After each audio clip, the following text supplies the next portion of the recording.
el viernes el Instituto Federal de Telecomunicaciones hizo un posicionamiento con respecto a la reforma aprobada por el Congreso para extinguir este órgano regulador, al IFT, que, bueno, pues todavía falta mucha legislación secundaria para entender qué componentes van quedando en dónde, bajo el paraguas de la Secretaría de Economía. Unas partes estarán fusionadas con la Comisión Federal de Competencia Económica, etcétera. Y para hablar de este y otros temas vinculados, obviamente, le agradezco mucho a Sóstenes Díaz González, comisionado del Instituto Federal de Telecomunicaciones, que nos tome la comunicación. Sóstenes, buenos días, gracias. Buenos días, Rodrigo. Eh, Encantado de estar en tu espacio. Muchas gracias por el mismo. Encantado, al contrario. Sóstenes, ¿cuál es el escenario? ¿Cuándo estaría pues ya desapareciendo formalmente el IFT? Ustedes, o digamos, ¿cuáles son los escenarios? Porque tengo entendido que no hay una fecha fatal todavía, pero pues ya está planteado. Sí, efectivamente, en el dictamen que se aprobó en la Cámara de Diputados y en la Cámara de Senadores la semana previa, se aprueba la extinción del Instituto Federal de Telecomunicaciones y esto tiene varios pasos, digamos. Lo primero es que la extinción se llevará a cabo de manera efectiva a los 180 días, contados a partir de la entrada en vigor de las nuevas leyes. Se prevé la emisión de dos nuevas leyes, lo que se conoce como la legislación secundaria. Estas estarán expedidas por el Congreso de la Unión. Será una ley en materia de competencia económica y otra ley en materia de telecomunicaciones y radiodifusión, porque como saben, nosotros somos autoridad de competencia económica solo para estos dos sectores y somos el regulador de telecomunicaciones. Una vez que se emitan estas leyes, se empiezan a contar 180 días para la extinción efectiva del instituto. Con la extinción efectiva del instituto, lo que sucede es que los comisionados dejamos de estar en funciones, y las funciones que ahora tiene el instituto tendrían que repartirse entre dos nuevas instituciones. En el dictamen se habla de una autoridad de política de telecomunicaciones y radiodifusión y una autoridad en materia de competencia y libre concurrencia. Entonces, ahorita lo único que hay claridad es que esta nueva autoridad de competencia y libre concurrencia concentraría todas las facultades de aplicación de la ley de competencia. Es decir, ya no existirían dos instituciones en materia de competencia como es el día de hoy, que es el IFT y la COFESE, sería solamente una, y el resto de las funciones tendrían que, se tendría que determinar cómo se reparten. Entenderíamos que la parte de la regulación se queda con la Autoridad de Telecomunicaciones, lo mismo la parte del espectro, y el otorgamiento de concesiones. La parte de regulación ahí está un poco confuso porque se señala que la autoridad de competencia será la encargada de regular asimétricamente a los mercados. Entonces ahí son cuestiones que se tendrían que determinar en las leyes secundarias. Claro, ahora, bueno, antes de preguntarte qué pasa con, digamos, las determinaciones que ha hecho el IFT, por ejemplo, de jugador preponderante, etcétera, si nos puedes contar, Sóstenes, hoy qué implica el Instituto Federal de Telecomunicaciones, es decir, cuántas direcciones tiene y, sobre todo, cuáles han sido los resultados desde su existencia. Actualmente estamos divididos en distintas unidades. Las unidades sustantivas son la unidad de regulación, que es el corazón del instituto, la autoridad de competencia económica, la unidad de concesiones y servicios y la unidad de espectro radioeléctrico, que son las principales unidades. Tenemos también coordinaciones generales, una en materia de estadística, otra en materia de política del usuario. Esta es bastante importante porque le da atención a los usuarios, es decir, cuando un usuario tiene una queja, se comunica y se le da solución a bastantes personas en el uso de sus servicios de telecomunicaciones. Al día de hoy, después de 11 años, creemos que el instituto es una institución que ha otorgado buenas cuentas a la sociedad. Nos encargaron la misión de promover la competencia en los dos sectores, y creemos que así ha sido. Cuando hay un sector en competencia, hay menores precios, hay una mayor oferta de servicios. Durante estos 11 años, los precios de las telecomunicaciones en general se han reducido en más de 33%, en un contexto en que la inflación ha subido 66%. Esto ha implicado que haya mayores usuarios de Internet. Hay 51 millones de personas más conectadas a Internet, que se conectan con mejor calidad de servicio. Entonces, hoy tenemos que el 74% de las conexiones de fibra óptica, de banda ancha, perdón, al hogar son con 50 megabits por segundo de bajada. Entonces creemos que hay muchos elementos, digo, ahí están las estadísticas que señalan que el instituto ha entregado buenas cuentas. Claro. Y sobre todo, ¿cómo nos comparamos con otros países? Porque bueno, ahora mencionas claramente ha habido un avance tecnológico significativo. Hoy hay 140 millones de dispositivos móviles conectados a Internet en prácticamente todos los mexicanos adultos tienen uno. Pero ¿cómo nos comparamos con otros países? Si nos comparamos con países de la OECD, que son países que tienen un ingreso per cápita más alto, estamos, digamos, en la parte baja de la tabla todavía. En términos de precios también pasamos a estar en la parte alta, estamos en la parte baja de la tabla, sobre todo con los comparativos de la OECD que clasifican distintas canastas. Entonces, en las canastas digamos, de bajo uso, México se compara bastante bien en términos de precios. Si nos comparamos con América Latina, somos de los países líderes, tanto en términos de penetración y en términos de precios. Claro. Ahora, en el comunicado que emitieron el viernes, el posicionamiento, hablan de tres aspectos que son muy relevantes de cara a lo que viene. Obviamente reconocen el proceso en términos del Congreso que ya da lugar a estas decisiones y mencionan algo bien importante: la imparcialidad técnica, independencia presupuestaria y la toma de decisiones colegiadas, que son elementos indispensables para la implantación de la regulación.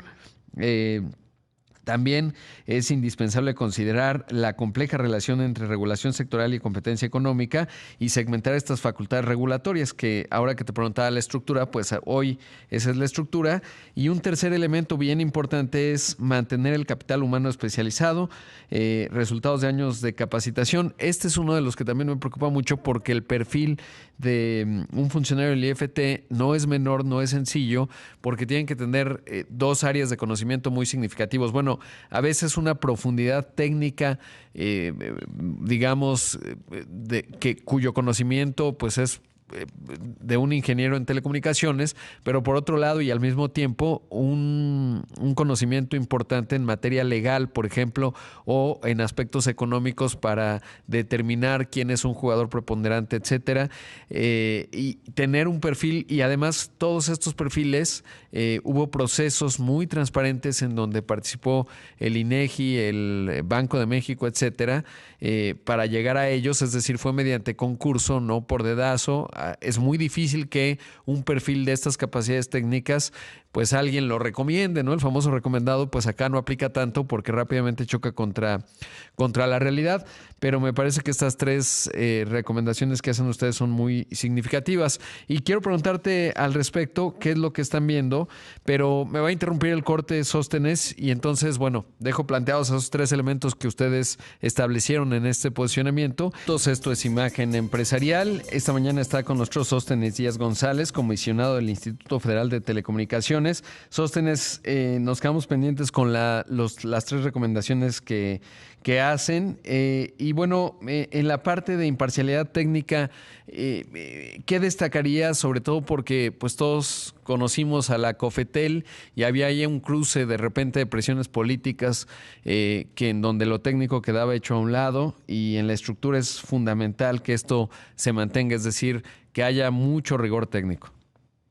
Sí, nosotros estamos haciendo en nuestro comunicado un llamado a que se nos tome en cuenta para aportar elementos para la construcción de las leyes secundarias. Creemos que el instituto tiene mucho que aportar. Dentro de lo que se debería tomar en cuenta están estas recomendaciones que señalas, en el sentido de que se deben de tomar decisiones técnicas e imparciales, preferentemente que esas sean decisiones colegiadas.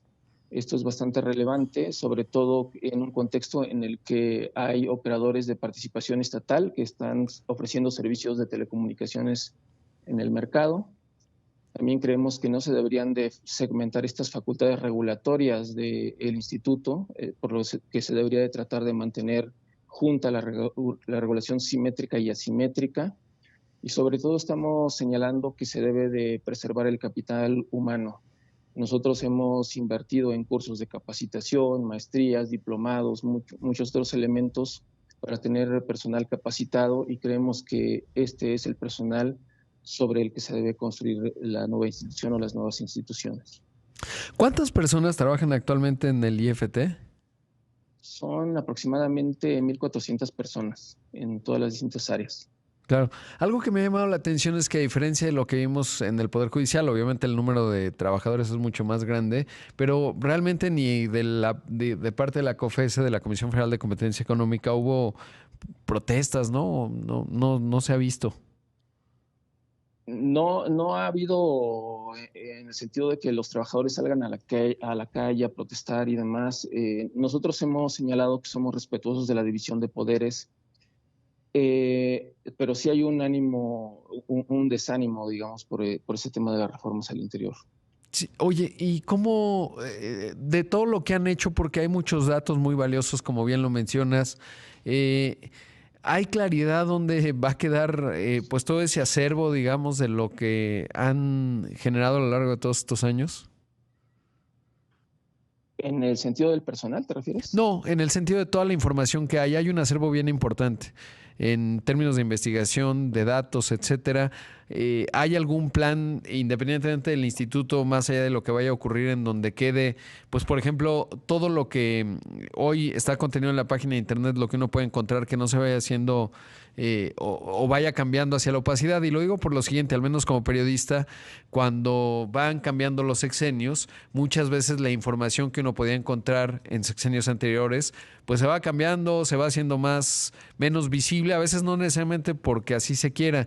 En el caso del Instituto Federal de Telecomunicaciones tiene un acervo de información bien importante. ¿Hay algún plan para mantener esa memoria digital, o no sé cómo llamarla, o dependerá de quien venga y cómo quede? No hay ahorita todavía un plan para eso. Es algo que se tiene que trabajar con la transición. Por ejemplo, hay un sitio donde se tiene la memoria de la transición a la televisión digital terrestre, entonces tal vez se podría trabajar en algo por el estilo. Sí, porque pues sí, es que luego van cambiando y, por ejemplo, si uno va viendo la evolución de los sitios de internet en términos de la información que hay, pues luego ya no es tan transparente. Y creo que agregaría, y lo mencionan ustedes, la transparencia en las decisiones, ¿no? Es decir, que todo se transmita en tiempo real las decisiones que se van tomando, porque evidentemente las presiones son inmensas en el sector de telecomunicaciones. Sí, nosotros lo que hemos procurado es llevar a cabo consultas públicas. Todas las decisiones tienen que estar fundadas y motivadas, y sobre todo todas las decisiones del instituto están sujetas a control judicial, es decir, no se pueden tomar decisiones arbitrarias, toda vez que siempre van a los tribunales. Por otro lado, saber, Sóstenes, ¿han tenido comunicación con otros órganos de otros países vinculados al tema de telecomunicaciones, y qué les dicen en cuanto a la decisión que ha tomado México, primero en las urnas y luego pues el Poder Ejecutivo de la mano del Legislativo? Bueno, estas comunicaciones son, por ejemplo, cuando se asiste a algún evento internacional, se platica sobre lo que está sucediendo en México, y pues para la mayor parte han comentado que es una decisión un poco triste, ¿no? En el sentido de que México estaba siendo, sobre todo el instituto, estaba siendo referente en América Latina, y muchos órganos reguladores están cambiando sus leyes para transitar a un modelo como el instituto, y pues ahora el instituto se extingue. Pues sí, la verdad es que es triste, digamos, pero bueno, pues nada, así funcionan las democracias, y a veces hay retrocesos, porque vaya que no fue un tema menor dar lugar al Instituto Federal de Telecomunicaciones, pasar de la COFETEL, que hubo sus buenos comisionados, se dieron muchas batallas, pero pues ahora pues esperamos lo mejor, ¿no? Como ya ustedes lo han planteado. Ya por último, a nivel personal, ¿cómo estás viviendo este proceso?